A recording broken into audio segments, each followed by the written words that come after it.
Isang malungkot na balita sa music industry. Isang icon at haligi ng musikang Pilipino na si Ka-Freddy Aguilar ang namayapa na sa edad na 72 taong gulang. Kaya naman ating balikan ang mga video clips na nasa kanyang mga social media kasama ang kanyang asawang si Jovi Albao bilang selebrasyon sa kanyang buhay at nagpapatunay na mahalaga ang naging ambag niya sa buhay ng mga Pilipino at ng mga taong nagmamahal sa kanya. Pagpapatunay na napakabusilak ng puso ng nag-iisang Ka-Freddy Aguilar.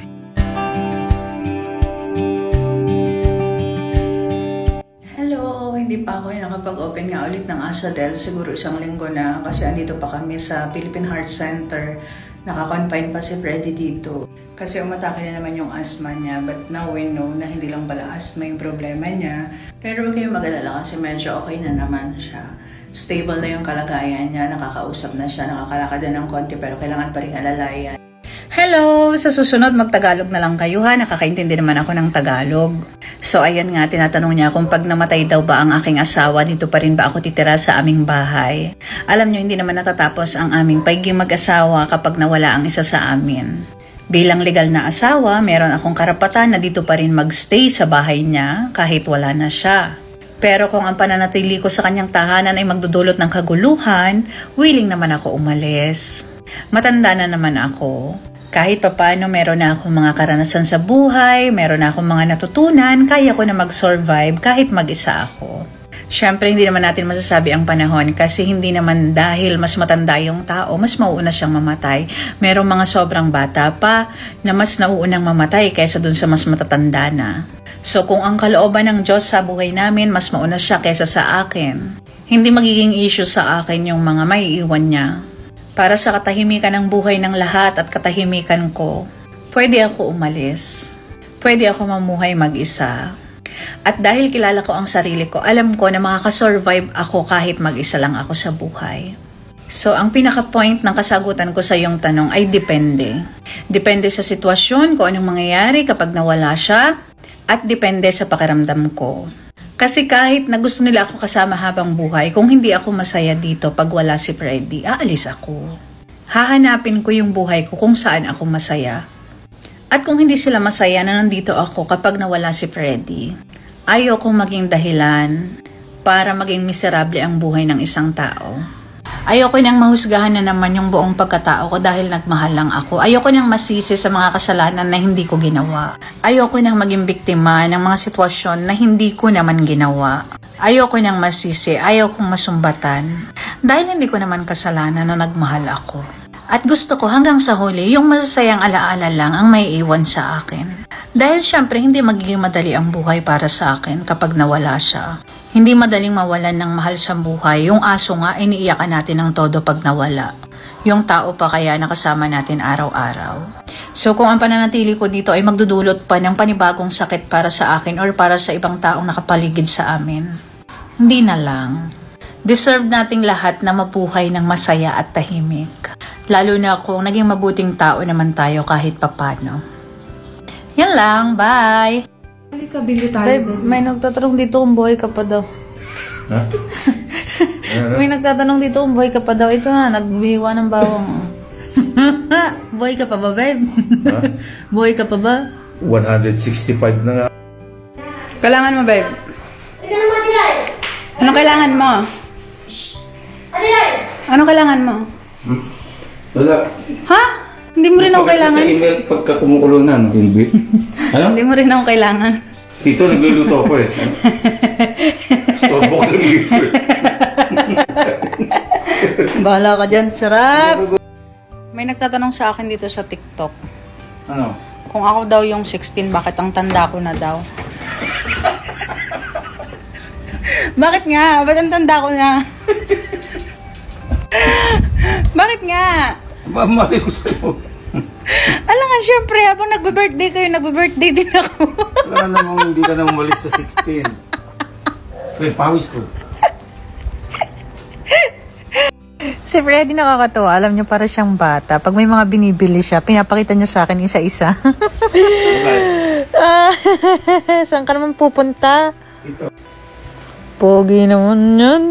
Dumating na ako. pa, yung isa pa. Wow! Yung isa. Oh! Oo, oh!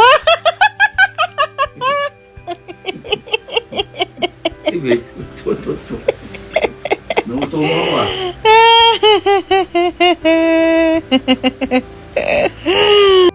Alam niyo, may kukwento ako sa inyo tungkol kay Freddy. Kasi kanina, pagkatapos ko manigo, magme-makeup dapat ako. Kaya lang pagbukas ko nitong drawer ko dito, ayan, yung lagayan ko ng makeup, may pera. Nababaliw ako kakaisip kasi sabi ko, hindi naman ako naglalagay ng pera dito. Paano nagkaroon ng pera dito? So, tinext ko si Freddy, sabi ko sa kanya, babe, binigyan mo ba ako ng pera? Kasi may pera sa drawer ko.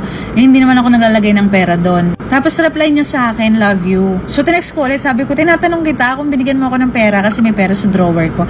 Tapos, alam niyo, reply niya sa akin, baka kasi magutom ka. Tapos habang hawak ko yung pera, nag-iisip ako, sabi ko, bakit niya ako bibigyan ng pera? Hindi naman ako nanghihingi. Tapos alam nyo, na-realize ko lang, sabi ko siguro namimiss na niya yung nanghihingi ako sa kanya bago siya umalis. Kasi dati pag aalis siya ng bahay, bago siya umalis, hihingi ako ng pera. Simula kasi nung kumikita na yung business ko, hindi na ako nanghihingi. Kahit yung mga pangailangan kong pang sarili, ako na mismo yung bumibili. So sa masasabi, wala na talaga akong hinihinging pera sa kanya. Ang tagal-tagal na, kahit yung mga grocery sa bahay, ako na yung bumibili gamit yung sarili kong pera. Yung mga kuryente, tubig namin, nagsishare na ako pambayad sa kuryente, tubig. Alam niyo yun? Siguro namimiss niya lang yung moment na na pag may kailangan ako, sabihin ko sa kanya, babe, pengi akong pera. O kaya maglalambing muna ako bago ako humingi ng pera. Tapos siguro napifeel niya ngayon na baka hindi ko na siya kailangan kasi nga kumikita na ako ng sarili kong pera. Hindi na ako nanghihingi sa kanya. Tapos ngayon may sarili akong kotse. Pag may gusto akong kainin sa 7-Eleven, na lang, magdadrive na lang ako papunta doon, tapos bibili ako. Dati kasi maglalambing pa ako sa kanya out of the blue. Babe, punta tayong 7-Eleven, bili tayo ng ice cream. Tapos ngayon wala nang ganun. Tapos nalungkot ako bigla kasi sabi ko, ano kaya yung nararamdaman niya kasi ang tagal ko na nga hindi humihingi ng pera. Siguro may part na, okay, maganda, masaya kasi 'di ba ikaw ba naman hindi ka na hinihinga ng pera. Pero siguro napipil niya din yung baka hindi na ako kailangan ng misis ko kasi kumikita na siya ng sarili niyang pera, ganun. So gusto ko lang sabihin na pag dumating tayo sa point na kaya na natin yung sarili natin, wag natin kalimutan na maglambing pa rin sa mga mister natin kung paano tayo naglalambing dati nung wala pa tayong pambili. Para hindi nila ma-feel yun na hindi na natin sila kailangan. Yun lang. Share ko lang. Surprise! Binigyan mo na ako ng pera. May bulaklak pa. Love you. Love you. Love Kakapost ko lang kanina nung TikTok ko na binigyan mo akong pera. Oh. Ang swerte-swerte ko talaga sa asawa ko. Ay, salamat. Thank you, Lord. Napunta ako sa tamang tao. Alam niyo ba, marami nagsasabi kay Freddy niya na swerte nga daw siya kasi ako yung napangasawa niya. Hindi lang dahil bumabata siya kasi nga daw responsable ang asawa ko. Yung mga hindi pa nakakaalam kasi dati na ganun pala ginagawa ko sa bahay. Like wala kaming katulong. Ako naglilinis, ako nagluluto. Akala daw nila kasi bata pa ako, wala akong alam gawin sa buhay. Bukod doon, nagbi-business pa ako, 'di ba? Kahit papaano kumikita ako ng konti. So ayun, tingin talaga nila napakaswerte ni Freddy sa akin. Medyo wise din kasi ako pagdating sa gastusin dito sa bahay. Like pag meron kaming pader na madumi, tapos kahit anong linis, hindi pa rin malinis tingnan. Siyempre papipinturahan na lang ng bago. Kesa kumuha kami ng professional, tapos sobrang mahal maningil. Ako na lang, lagi akong ganun kay Freddy. Ako na lang, babe, sayang kasi yung ibabayad natin, pang grocery pa yon, ganon. Hindi rin ako magastos, like hingi ng hingi or pabili ng kung ano-ano. Pag may gusto akong bilhin, pinag-iipunan ko galing dun sa business ko, ganon. Pero may time, syempre naglalambing ako. Tulad yan, malapit na birthday ko. Sa 29 kasi birthday ko, natatanda na naman ako. Patunay lang yon na hindi ako forever 16, char. So, ayun nga, di ba, birthday ako. So, nag-request ako sa kanya. Sabi ko, gusto ko itong pabango na to. Kaya lang medyo mahal siya. Parang nasa 8,000. Tapos, mga ilang araw, nagbago isip ko. Sabi ko sa kanya, yung 8,000 pala, babe. Bigyan mo na lang sa akin.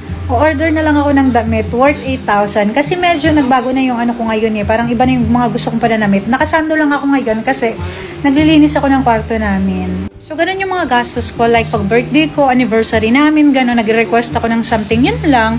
Pero yung out of the blue, bigla na lang, gusto ko pala ng ganito. Ay, may bagong labas na ganyan, gusto ko pala ganyan. Hindi ako ganun. Tsaka wala rin naman kaming ganun karaming pera. Para maging ganun ako. Pero alam nyo ba, hindi lang siya ang swerte. Swerte din ako sa kanya. Kasi bibihira yung asawa na willing matuto. 'Di ba sa edad ni Freddy, as Freddy Aguilar, 'di ba? Siya kasi nasasabihan ko siya pag may mga bagay na hindi ko gusto. Tapos super willing siya. Lagi niya sinasabi sa akin, "Babe, pag may nagagawa akong mali, sabihin mo sa akin, huwag kang sumamalang ang loob, tapos tahimik. Dapat sabihin mo sa akin para alam ko kung paano ko babaguhin yung sarili ko." Ganon. Marunong din siya mag-appreciate ng mga ginagawa ko. Minsan, pag sobrang dami kong ginagawa, naglilinis ako. Lagi niya sabihin sa akin, "Babe, tama na, magpahinga ka na," ganun. Basta nakikita niya ba yung effort, na-appreciate niya lahat. Alam niya din kung paano sabihin at ipakita yung pagmamahal niya, ganun. Bukod pa dun, hindi siya nananakit. Never ako nasaktan kahit na may mga mali ako nagagawa. Napakabuti niyang tao.